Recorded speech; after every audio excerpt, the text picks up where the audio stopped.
My name is Roxanne Best. I'm an enrolled member of the Confederated Tribes of the Colville Reservation. My bands include the Methow, the Wenatchee, the Okanagan, the Moses Eniat, and Columbia. I am also an artist with Methow Arts, and we are here at this beautiful monument to the Methow.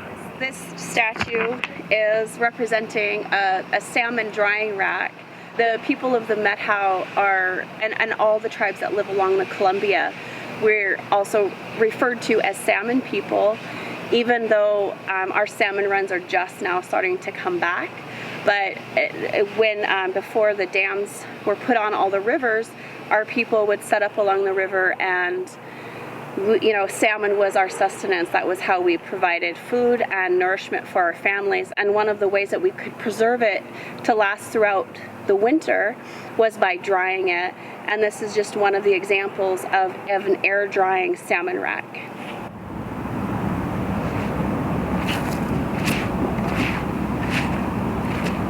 Along this path, you can see several rock images painted into the tiles, and it's one of our most ancient ways of communicating, and it's represented all along the path surrounding this beautiful monument to the Methow. Another feature at this beautiful Methow monument is this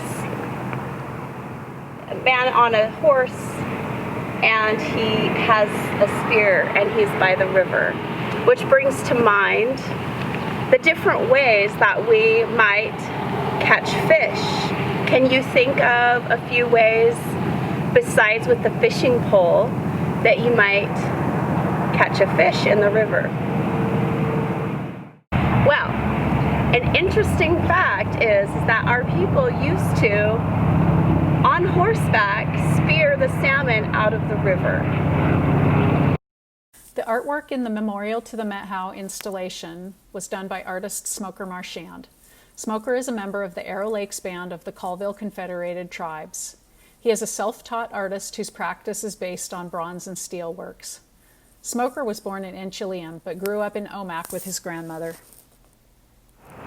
So all throughout this beautiful park in Pateros, there's opportunities for us to get out of the house and bring our families to learn about the local culture and experience some art that is out in the community meant for us to appreciate and enjoy and learn about the original people of the Methow.